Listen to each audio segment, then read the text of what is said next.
আমার পূর্ববর্তী বক্তারা বিস্তারিত এখানে আলোচনা রেখেছেন।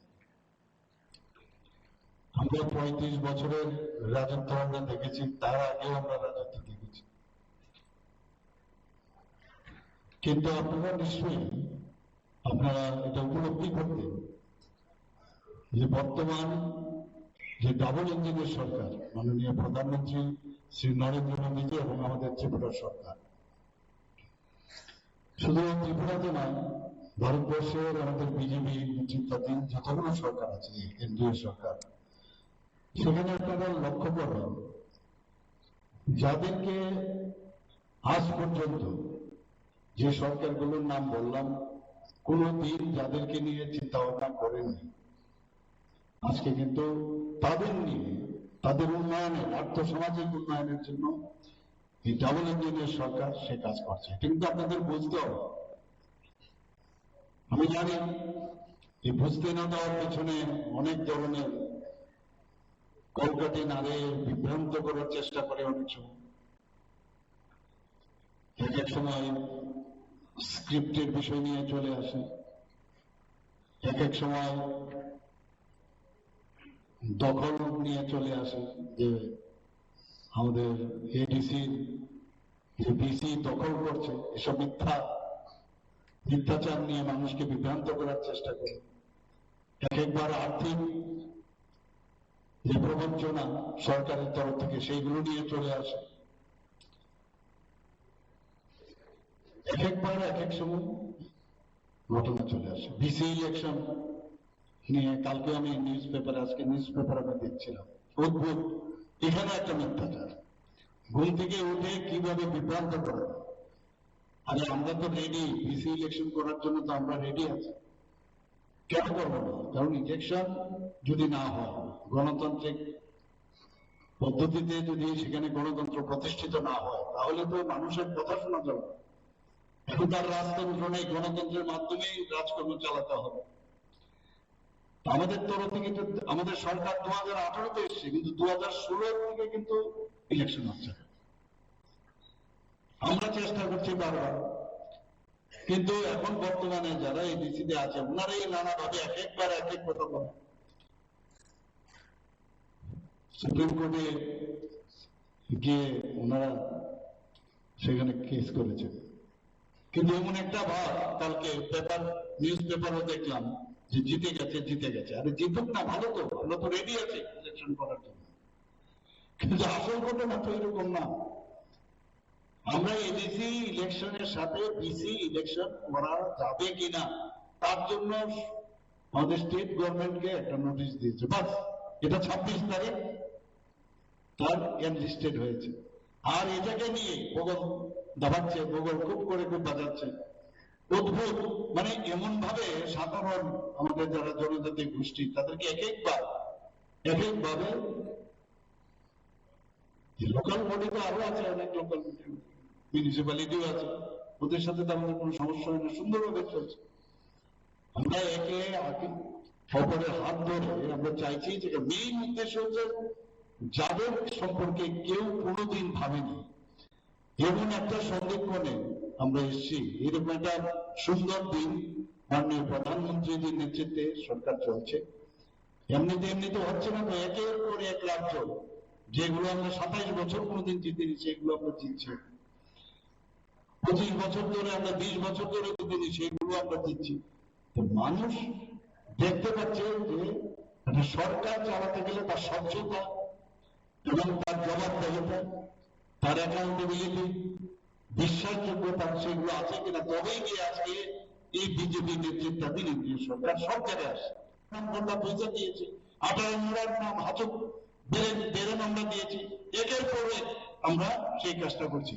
এখানে আমি মাননীয় মিনিস্টার, ট্রাভেল ওয়েলফেয়ার মিনিস্টারকে আমি ধন্যবাদ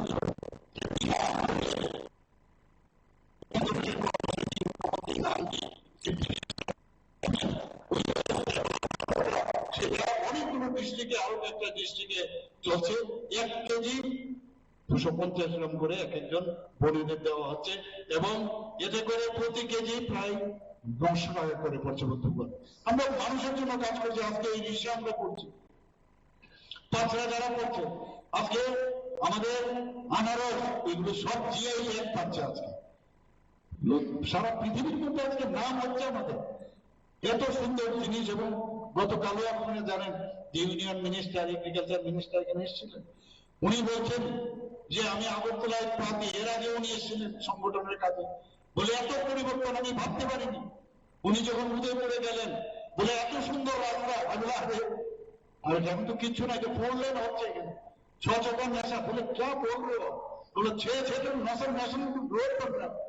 আমি আবার গুয়াহাটির মধ্যে হয়তো এর মধ্যে যাবো, সেখানে এমআরটিএস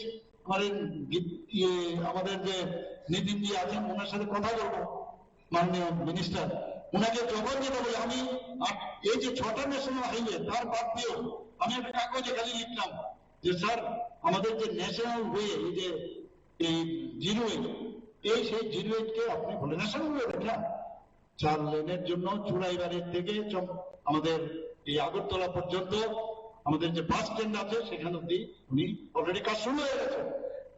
এই যে উন্নয়ন হচ্ছে, ওনাকে আমি যখন বললাম বহুত বড়িয়া ভাই স্যার, বহুত আচ্ছা কাজ। এবং আমরা যখনই আপনারা দেখবেন যে কোনো প্রোগ্রাম যখন হয় আমাদের সেখানে কিন্তু প্রথমেই, আজকেও দেখবেন এই প্রোগ্রামের মধ্যে আমাদের মেয়েরা যখন গান করছিল, এবং তাদের মধ্যেও কিন্তু আগে গানের থেকে এখন গানের মধ্যে কিন্তু অনেক বেশি রিফাইনমেন্ট চলে এসেছে, এবং আমি দেখছিলাম আমাদের, এবং আমি এটাই বলছিলাম যে আমাদের এখন আস্তে আস্তে করে আমাদের কিন্তু তাদের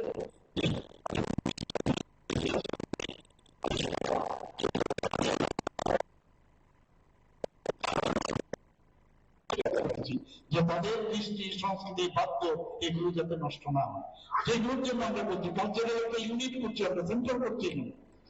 আপনারা দেখবেন ত্রিপুরা একটা আদর্শ রাজ্য হিসাবে সারা ভারতবর্ষের মধ্যে প্রতিষ্ঠিত হবে, কিন্তু প্রোভাইডার সবাই মিলে তার কাজ করবে। স্বচ্ছতার কথাই বলুন, আজকে পড়াশোনার কথাই বলুন, যেখানে হোস্টেল আছে হোস্টেলগুলো বা কলেজগুলো সেখানে রক্ষণাবেক্ষণের দায়িত্ব। এখানে আমাকে বলছিলেন মাননীয় মন্ত্রী, বলছিলেন যে এখানে আমাদের হোস্টেলগুলোতে চুরি হয়, তো তাহলে অসুবিধা হচ্ছে। আমরা একদম নিয়ে না, সাথে সাথে ক্যাবিনেটের ডিসিশন নিয়ে সেখানে প্রায় 180-টির মতো প্রায় সেখানে অলরেডি নিয়োগ হয়ে গেছে।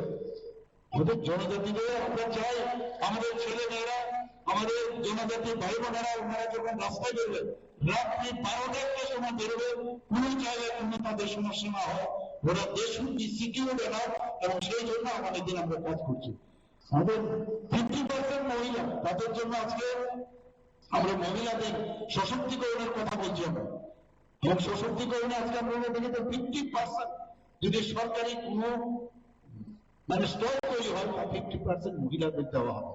আমাদের যারা 28টা যে আমাদের জেনারেল কলেজ আছে সেখানে বকর করে দিয়েছে, আমি বলেছি যে তাদের কোন রকম বেতন কোন রকম ফি দিতে হবে, তাতে করে আমাদের গ্রস এনরোলমেন্ট হয়ে জিআরএল এর অনেক পেয়েছে। এবং আমাদের 1% যদি স্ট্যাম্প ডিউটি, অনেকে আছে সাধারণত পুরুষ মানুষরা মনে করে আমি পয়সা রোজগার করি, আমি আমার নামে জায়গা বানাবো, আমার ছেলের নামে করবো, কিন্তু 1% কম যদি মেয়ের নামে করে বা মিসেসের নামে করে, এতে করে অনেক বেশি মেয়েদের নাম করছে, সেখানে বিরাট একটা অঙ্ক। তা আমাদের উদ্দেশ্য এইভাবে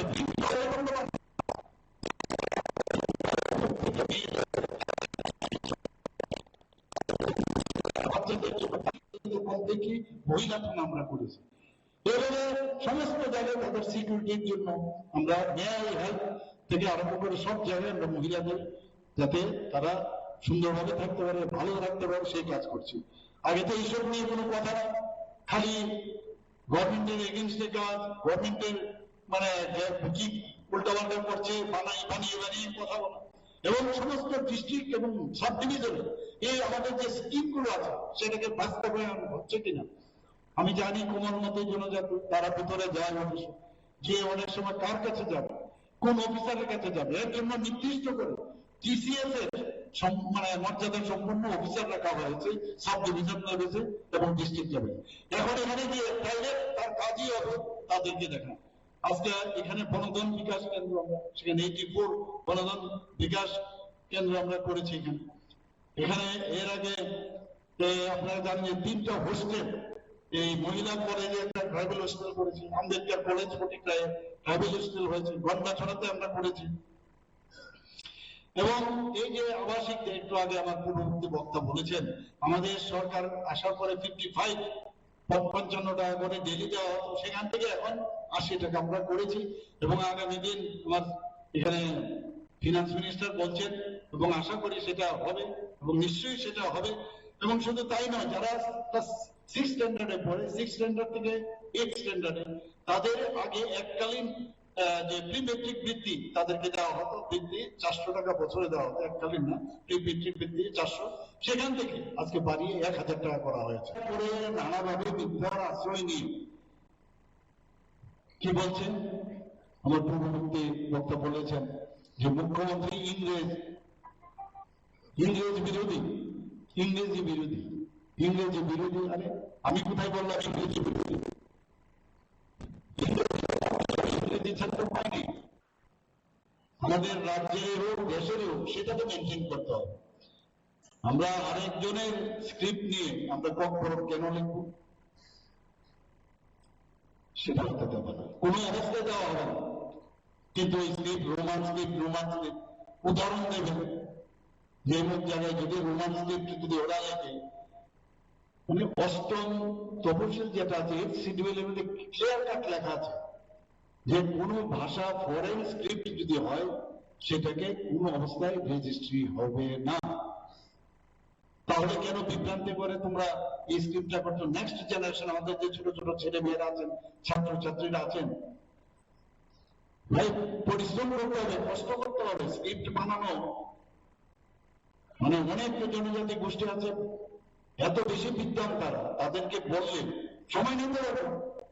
আপনারা বানান স্ক্রিপ্ট, আমি বলছি না বাংলা স্ক্রিপ্ট আপনাদের করতে হবে, কিন্তু এটাকে কিভাবে ল্যাঙ্গুয়েজের সাথে একবার যখন হলো না, বাংলার সাথে বাংলাকে আলাদা করেছে, ফরগেট বাংলা, আমি বারবার বলছি,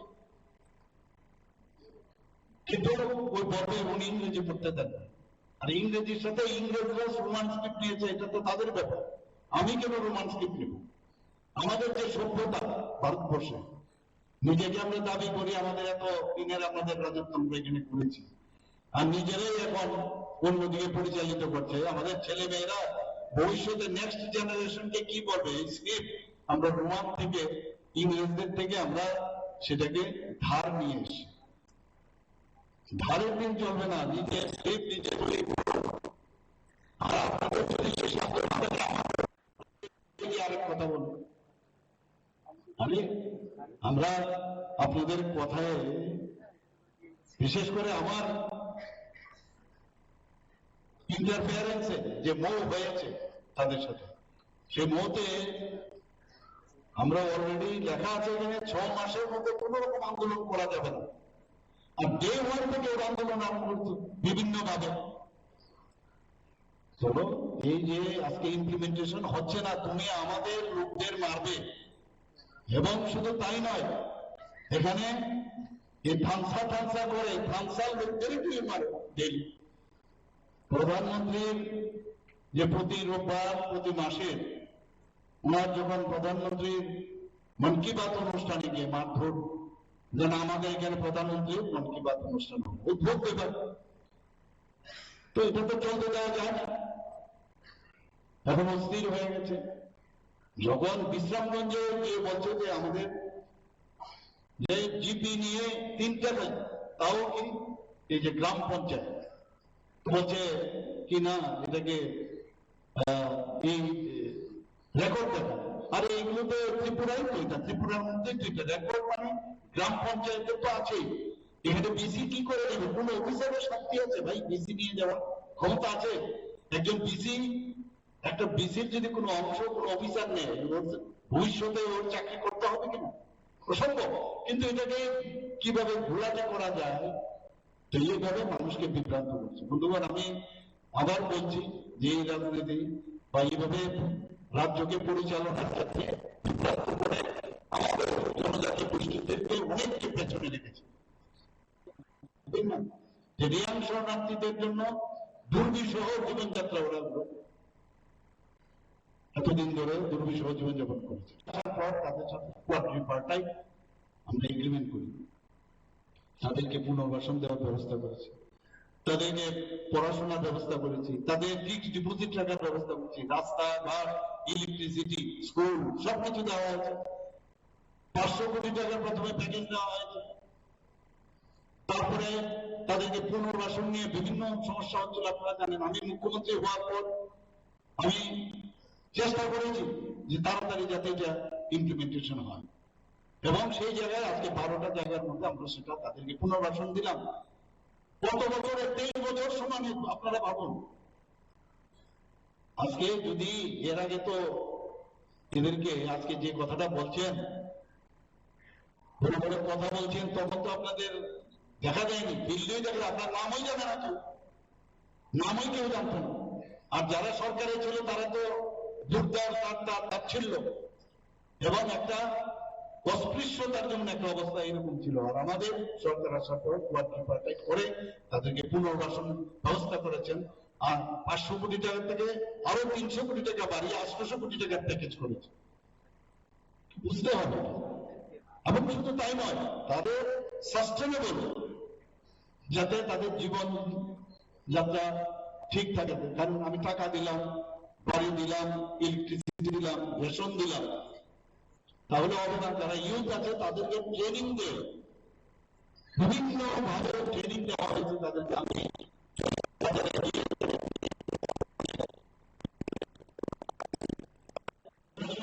গৃহমন্ত্রী যে এসে আমাকে বললেন যে এইগুলো তো তোমার করতে হবে। কিছু জায়গায় রেশনের সমস্যা ছিল, সেগুলোও আমরা ঠিক করেছি।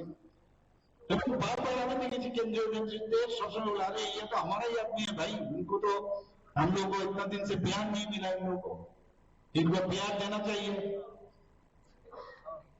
इनको आने वाले दिन जो बहुत कैसे आगे बढ़े इनके लिए सोचना चाहिए। এবং আমি দেখেছি ওই ফিলিংস আমাদের মধ্যে সেটা এখন কিন্তু চলে এসেছে। আমার খুব ভালো লাগে যখন জনজাতি গোষ্ঠীর ছেলে মেয়েরা গান হোক, বাজনা হোক, বিভিন্ন জায়গায় আজকে অল ইন্ডিয়া ন্যাশনাল লেভেলে যখন ওরা ভালো কাজ করে। এত বড় 26শে জানুয়ারিতে যখন আমাদের চতুর্থ যে দেবতাবাড়ি, সেই দেবতাবাড়ির আমরা একটা ওইখানে প্রদর্শনী আমাদের ছিল। সেই ট্যাবলো আমরা সারা ভারতবর্ষের মধ্যে আমরা সেকেন্ড হয়েছি, এবং জনজাতি গোষ্ঠী ছেলেমেয়েদের ছিল, এবং আমরা প্রাউড ফিল করি এইসব। আমরা ত্রিপুরার যে কালচার, সেই কালচারটাকে আমরা সেখানে সারা ভারতবর্ষে এখন মানুষ কিন্তু ত্রিপুরা সম্পর্কে মানুষ জানছে, বুঝছে। আমাদের আজকে যদি 500 বছরের পেছনে যান, সেখানেও আপনারা দেখবেন যে ত্রিপুরাতে মিশ্র সংস্কৃতির একটা রাজ্য ছিল। ভুল বুঝাচ্ছে, আননেসারি। এটা করে আমাদের ত্রিপুরার যে এক্সটেন্ডেড ত্রিপুরা, যে তার অনেকটা জায়গা যেখান থেকে আমাদের অনেক কিছু ছিল, সমুদ্র ছিল আমাদের, নদী ছিল আমাদের, আমরা কিন্তু ঐতিহাসিক কারণে আমাদের হারিয়েছে সেগুলোতে আমি গেলাম না। তারপরেও এখন আমরা একটা নতুন ত্রিপুরা আমরা করতে যাবো। গ্রাউন্ডে যায়, ইভেন ক্রিকেটেও যখন যায়, বেজরুম খেলাধুলায়, পড়াশোনার বেলায় আমি দেখি বহু জায়গার মধ্যে শুধু জনজাতি গোষ্ঠীর ছেলে মেয়েরা এখন সামনের দিকে এগিয়ে আসে। এবং তাদের সাথে আমি যখন হ্যান্ডশেক করি, আমি নিজেকে খুব আনন্দ বোধ করি যে কোথায় পিছিয়ে গেছে, এখন আরো অনেক সামনে চলে আসে। আমাদের অফিসারদের মধ্যে আমি দেখেছি প্রচুর জনজাতি গোষ্ঠীর এখন অফিসাররা চলে এসে, শুধু অ্যাডমিনিস্ট্রেশনে না, ডাক্তার বলুন, ইঞ্জিনিয়ার বলুন, সব জায়গায়। এবং দে আর ভেরি সোবার। আমি ওনাদের সাথে মিটিংও করেছি কয়েকবার। মিটিং করার পর ওনাদেরকে আমি বলেছি, not as chief minister, I told them that just you can consider me as your friend. তোমাদের যে গ্রামের থেকে তুমি এসছো, সবাই গ্রামের থেকে এসছো, তোমার ওই গ্রামের মধ্যে কি কি সমস্যা আছে ওনারা বলছেন। আমি এর মধ্যেই ওদেরকে সব যা যা রিপোর্ট আমি অলরেডি একসাথে করে আমার অ্যাডমিনিস্ট্রেশনটাই বসবো, যে কোনো গ্রামের মধ্যে বলছে ওই জায়গার মধ্যে আমি যখন আসতাম এবং ওই গ্রামের মধ্যে আমি একমাত্র অফিসার, আর কেউ অফিসার হন। আমি বললাম, তো আপনার তো তাহলে ওই গ্রামকে উন্নয়ন করার জন্য আপনারও তো দায়িত্ব আছে। আপনি আগরতলা একটা বাড়ি করলেন, তাহলে লাভটা কি হবে? কিন্তু ওর থেকে কিন্তু আমি বুঝতাম এখানে ব্রিজের সমস্যা, ওখানে ব্রিজ নেই, ব্রিজের সমস্যা, স্কুলের সমস্যা। তাহলে আমি এইগুলো আপনি একজন টিসিএস অফিসার হয়ে একজন আইএস অফিসার হয়ে আপনি যখন অন্য অফিসারকে বলবেন তাহলে দেখবেন কাজটা আরো তাড়াতাড়ি ত্বরান্বিত হবে। এটা তো আপনারও দায়িত্ব। আপনি ওখানে যখন যাবেন গিয়ে আপনি তাদেরকে বলুন যে আমি অফিসারকে বলেছেন। আমি তো দেখছি এখন আমাদের জনজাতি ভাই বোনেরা মেয়েরা ছেলেরা অনেক পিছিয়ে গিয়েছে, কিন্তু আরেকটা বিষয় আমাদের আজকে নজর, আমাদের একটা ইন্টারন্যাশনাল একটা বিষয় আছে কিভাবে দেশকে ধ্বংস করা যায় বা তাকে এটাকে হ্যান্ডিক্যাপ বানানো যায় বা তাকে কিভাবে মানে নানাভাবে তাকে দুর্বল করা যায়। সেই দুর্বল করার মধ্যে আরেকটা চক্রান্ত হচ্ছে ড্রাগ এডিকশন। আমাদের জনজাতি ছেলে মেয়েদের মধ্যে অনেকের কাছে আমাদের তো খবর আছে যে ড্রাগস নিয়ে এখন তারা অলরেডি ভিকটিম। তো এই যে হোস্টেলগুলো আছে, হোস্টেল থেকে সমস্ত হোস্টেল থেকে আমরা একটা স্লোগান দিলাম যে drug is the same, football is the game. এই স্লোগান দিয়ে আমরা সব জায়গায় অ্যাওয়ারনেস করছি। আজকে ইনজেক্টেবল ড্রাগ নিচ্ছে, ইনজেক্টেবল ড্রাগসে অনেকের এইচআইভি হয় এবং এইচআইভির কিন্তু সাইন এন্ড সিমটম বোঝা যায় না, অনেক সাইন এন্ড সিমটম বোঝা যায় না, স্ক্রিনিং করতে হবে। এবং সেই জায়গায় আজকে আমাদের যখন ট্রিটমেন্টটা প্রপারলি না হয় তাহলে এইডস হয়ে যায়। আর এইডস হলে আমরা সবাই জানি যে অন্যান্য যে অপরচুনিস্টিক যে ভাইরাসই হোক বা আমাদের ব্যাকটেরিয়া হোক ফাঙ্গাস হোক সেগুলো কিন্তু আমাদের শরীরে চলে আসে এবং ফাইট করার যে ক্ষমতা WBC কে ধ্বংস করে দেয় শরীরে।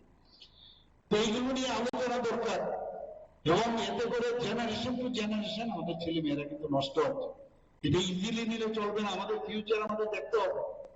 আজকে 31% আমাদের দেখা হয়েছে 2011 সেন্সাস অনুসারে। আজকে ট্রাইবেল উন্নয়ন যদি না হয়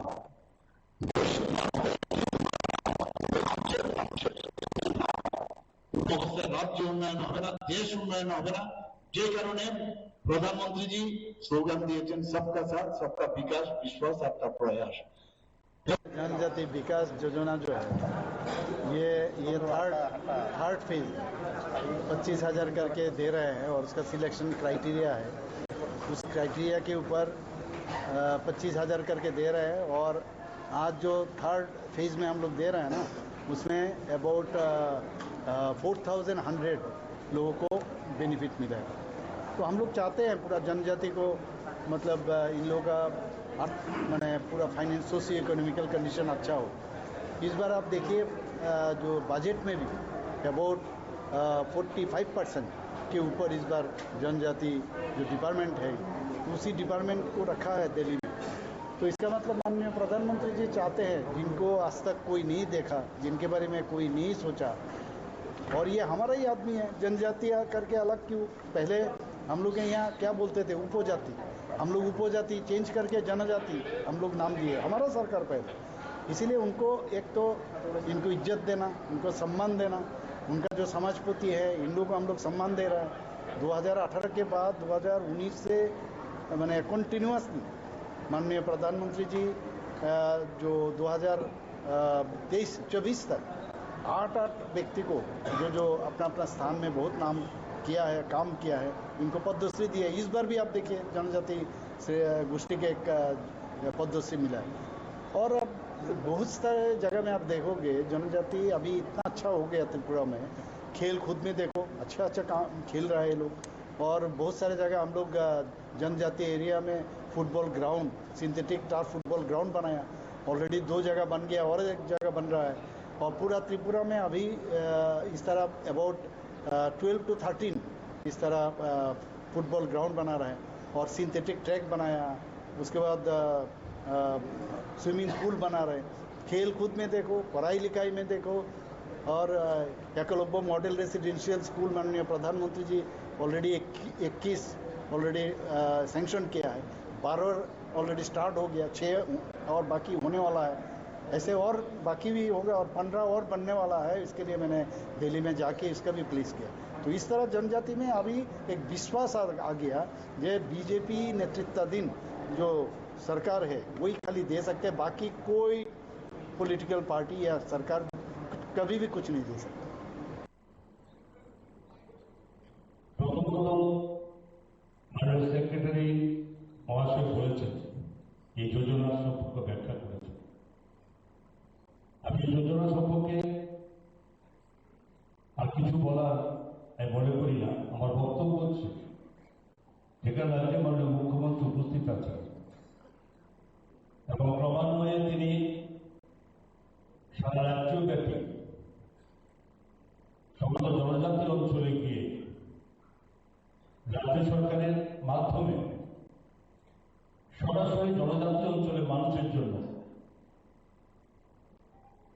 দেশের মাননীয় প্রধানমন্ত্রী থেকে শুরু করে রাজ্য সরকার মাননীয় মুখ্যমন্ত্রী কিভাবে প্রতিটি ক্ষেত্রে জনজাতি অঞ্চলের মানুষের পরিবারগুলো একটা সচ্ছলতা এবং অর্থনৈতিক সমৃদ্ধি, শিক্ষার অগ্রগতি, স্বাস্থ্য পরিষেবা দেওয়া, এই সমস্ত বিষয়গুলো উনি ক্রমান্বয়ে প্রতিটি মানুষের কাছে তোলার চেষ্টা করছেন।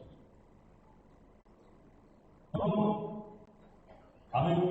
আমরা এই রাজ্যের অর্থমন্ত্রী হিসাবে আমাকে এতটুকু বলতে হয়, আমরা বিগত দিনে দেখেছি যে আমরা সরকার 2018 সালের থেকে আমরা করেছি ভারতীয় জনতা পার্টির সরকার, এবং এর আগেও আমরা দেখেছি জনজাতি অঞ্চলে কি ধরনের উন্নতি তৎকালীন সরকাররা করেছে। ভাষণে সমৃদ্ধ ছিল, যতটুকু না করে তার থেকে বেশি মুখরোচক গল্প ছিল জনজাতি অঞ্চলের মানুষের কাছে। এবং তারা কখনো চলেছে জীবন, কিন্তু কখনো সমৃদ্ধ হতে পারেনি। শিক্ষা ব্যবস্থা কোথায় ছিল সেখান থেকে বেরিয়ে আসতে পারেনি। এবং 1980 সালে দাঙ্গার পরে দেখা গেছে জনজাতি অঞ্চলের সমস্ত শিক্ষা ব্যবস্থা ভেঙে পড়েছিল। এবং এটা সকলে জানি আমরা, কোন গোষ্ঠী কোন জাতি যদি শিক্ষা ক্ষেত্রে এগিয়ে না যায় তাহলে সেই জাতি বা সেই দেশ কখনো মাথা তুলে দাঁড়াতে পারে না। আমাদের মাননীয় মুখ্যমন্ত্রী শিক্ষা ব্যবস্থাকে এবং দেশের প্রধানমন্ত্রীর নেতৃত্বে রাজ্যের জনজাতিদের ভবিষ্যৎকে চিন্তা করে ক্রমান্বয়ে শিক্ষা ব্যবস্থাকে একটা যথাযথ শক্তিশালী জায়গায় পৌঁছাবার চেষ্টা করছে। এবং যাতে জনজাতি অঞ্চলের মানুষ একটা সময় শিক্ষার বিমুখ হয়ে পড়েছিল এবং সেখান থেকে ফিরে আসার জন্য আপনার চেষ্টা আমাদের সরকার করেছে, মাননীয় মুখ্যমন্ত্রী করেছে। বিভিন্ন একলব্য বিদ্যালয় থেকে শুরু করে ক্রমান্বয়ে শিক্ষা ব্যবস্থাকে সেখানে যোগদান করা হয়েছে।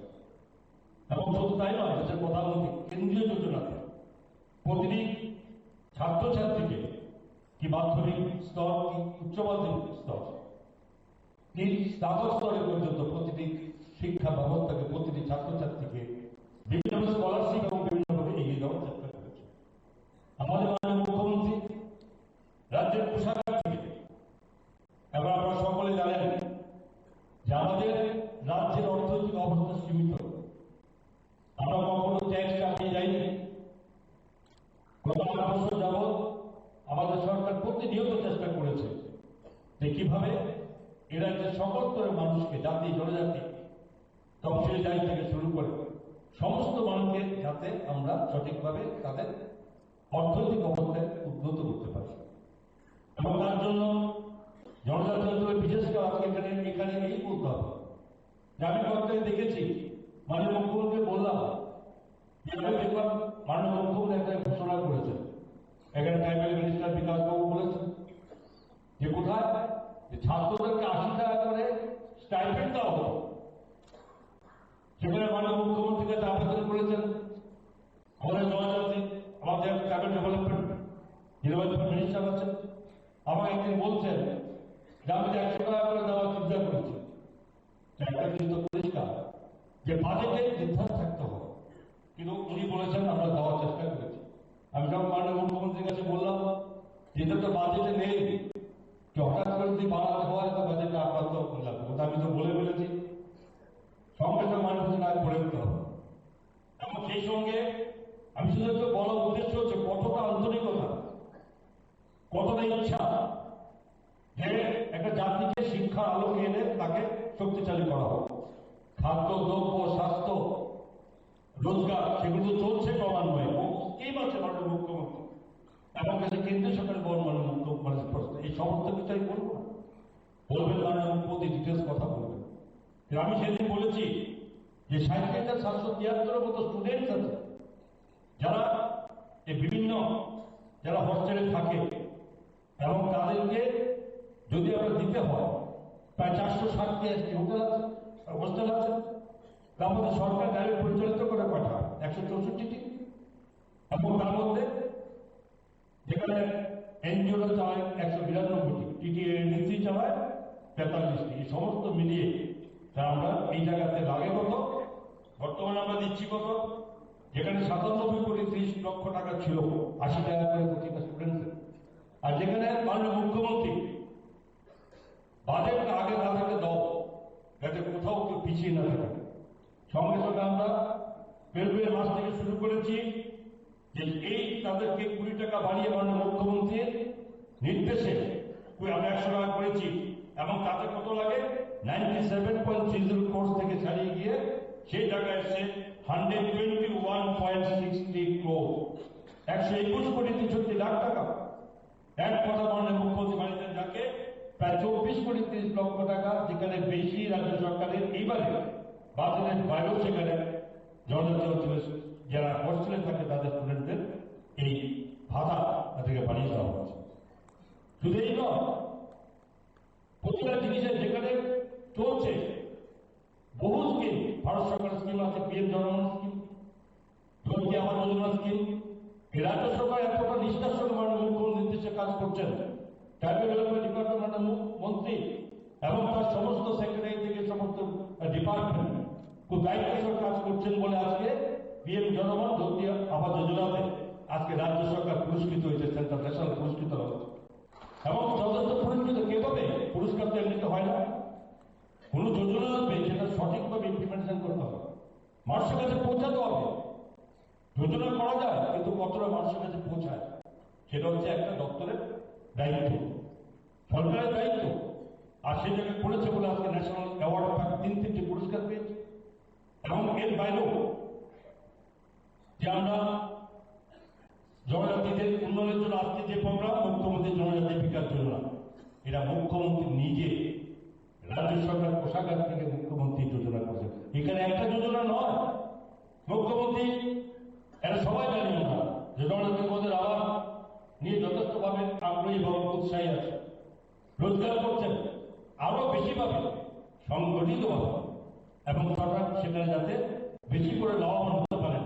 মুখ্যমন্ত্রীজি এখন সেখানে এক স্কিম রেখেছেন, মুখ্যমন্ত্রী সেখানে স্মোক হাউস সৃষ্টি করার জন্য 37,50,00,000 টাকার বাজেট অলরেডি এই মুহূর্ত পর্যন্ত, যেখানে প্রায় 32.5 কোটি টাকা 32.5 কোটি টাকা ট্রাইবাল ওয়েলফেয়ার ডিপার্টমেন্টকে দেওয়া হয়েছে। এখন বড় প্রশ্ন যে এই টাকা এবং মাননীয় দপ্তর ভালো মনে করেছিল, মাননীয় বিকাশ দেববর্মা মহোদয়, উনি দেখেছেন যে জনজাতিদের অঞ্চলে খুব স্পিডিলি, খুব গণিতে যাতে স্কিমগুলো পৌঁছায়, যাতে সময় মতো মানুষ সেগুলো ব্যবহার করে যাতে অর্থনীতি সমৃদ্ধি করতে পারে। এবং উনি এটাকে দেখে কি করেছেন, এই টাকা সমস্ত ট্রান্সফার করেছেন তাকে টিটিএডিসি কে এই স্মোক হাউস নির্মাণের জন্য যে টাকা দেওয়া মুখ্যমন্ত্রীর এই যোজনার টাকা ওরা দিয়ে দিয়েছে কাকে? টিটিএডিসি কে দিয়েছে। কেন দিয়েছিল? কারণ টিটিএডিসি প্রায় বলে রাজ্য সরকারের কোন জনজাতির উপরে কাজ নেই, আন্তরিকতা, কিন্তু এটা যে সত্যিকার প্রমাণ এবং দপ্তর চেয়েছে যে তাদের মাধ্যমে করি তাহলে মানুষের কাছে সঠিক পৌঁছাবে। দুর্ভাগ্যবশত আমরা যখনই যাই মাননীয় মুখ্যমন্ত্রী তো আজকে বোধহয় রাজ্যের কোনো অংশ বাদ দেননি, কোনো ডিস্ট্রিক্ট বাদ দেননি, প্রতি জায়গাতে জনজাতিদের নিয়ে উনি মিটিং করছেন। আমি জানি না কোথাও কি বলেছে কিনা, আমি কিছুদিন আগে টাকার জলাতে গিয়েছিলাম এবং সেখানে একটা জনসভায় কথা বলছিলাম। আমি জিজ্ঞেস করেছি কে কে এখানে পেয়েছো, এমন কোন আছে যারা স্মোক হাউসের জন্য 75 লক্ষ টাকা একটা স্কিমে একটা পরিবারকে দেওয়ার ব্যবস্থা করা হয়েছে। 75 লক্ষ টাকা প্রথমে 7 কোটি টাকা দিয়েছিল ট্রাভেল ওয়েলফেয়ার ডিপার্টমেন্ট, কিন্তু আমাদের অর্থ দপ্তরে কিছু কাজ আছে যে স্কিমগুলো যোজনাগুলো কিভাবে কাজ করছে তার একটা সঠিক পরবর্তী যখন টাকা যায় তো অত্যন্ত খুঁজতে চেষ্টা করে যে টাকা কতটা অংশ খরচ করা হয়েছে তার ইউজিং সাবমিট করা হয়েছে কিনা, কিন্তু আমরা দেখেছি সেখানে কোথাও খুঁজে পাওয়া যায় না যে কোথাও যে স্মোক হাউস নির্মাণের জন্য জনজাতি অঞ্চলে মানুষের কাছে টাকা পৌঁছেছে। দুর্ভাগ্যজনক। অথচ বাইরে বলে যে কিছুই করে না সরকার। যে ডেভেলপমেন্ট মাননীয় মুখ্যমন্ত্রী নেতৃত্বে করেছে, আমার টাকা কোথায় হিসাব বারবার দেওয়া হয়েছে, অ্যাসেম্বলিতে বারবার হিসাব দেওয়া হয়েছে তাদেরকে, কখনো বলেছে 2% পায়, কখনো বলেছে পায় না। এই ধরনের উত্তর কিন্তু আমরা অ্যাসেম্বলি পবিত্র বিধানসভায় দাঁড়িয়ে বারবার করে ওদেরকে স্মরণ করে দেওয়া হয়েছে, ব্যাখ্যা দিয়ে বলা হয়েছে, তারপর থেকে চুপ করেছে। কিন্তু বাইরে তো বলে আমরা ঘুরিয়ে বলি যে টাকা যায় তার কি ডেভেলপমেন্ট হয়েছে, কতটা জনজাতি অঞ্চলের মানুষের কাছে পৌঁছেছে, কতটা জনজাতি অঞ্চলের মানুষের কাছে পৌঁছেছে। বাজেটের প্রায় 39% অ্যাবাভ টাকা শুধু জনজাতি অঞ্চলের মানুষের কাছে খরচ করা হয়। এবং দুর্ভাগ্যবশত আরো অনেক কিছু মাননীয় মুখ্যমন্ত্রী করেছেন বিভিন্ন রকম ভাবে, বলার অপেক্ষা থাকে না, আমি এতটা বলছি না। তবে এটুকু বলতে পারি যে সরকার এই যতটা ভাবে এবং যতটা আমরা ভাবি, যতটা স্কিম করি, অতি সত্ত্ব যাতে জনজাতি অঞ্চলের মানুষের কাছে পৌঁছায়, গ্রামে গিয়ে পৌঁছায়, পরিবারদের কাছে পৌঁছায়, যাতে তারা উন্নত হতে পারে। আমরা এখানে 40% টাকা দিয়ে দেবো এবং তা গিয়ে পৌঁছবে কতটুকু, সেটা আজকে বড় প্রশ্নবোধক চিহ্ন হয়ে দাঁড়িয়েছে। এখন আমরা দেখছি এলাকা এলাকায় গেলে বিক্ষোভ ওঠে, কথা বলে, কিন্তু সেগুলো এখন ভাবতে হবে, আপনাদেরকে ভাবতে হবে। সরকার ভাবছে, কিন্তু ভাবতে হবে আপনাদেরকে। এলাকা এলাকায় যারা যারা থাকেন সেখানে আলোচনা তুলতে হয় মানুষের কাছে যে সরকার এত এত স্কিম করেছে, ভারত সরকারের স্কিম আছে, মুখ্যমন্ত্রীর যে স্কিম আছে, এই স্কিমের মধ্যে কতটা টাকা আমরা পেয়েছি, কার কার পাওয়া উচিত ছিল, তবেই হবে কিন্তু উন্নয়ন, নাহলে উন্নয়ন হবে না। তবেই হবে জনজাতি অঞ্চলের প্রকৃত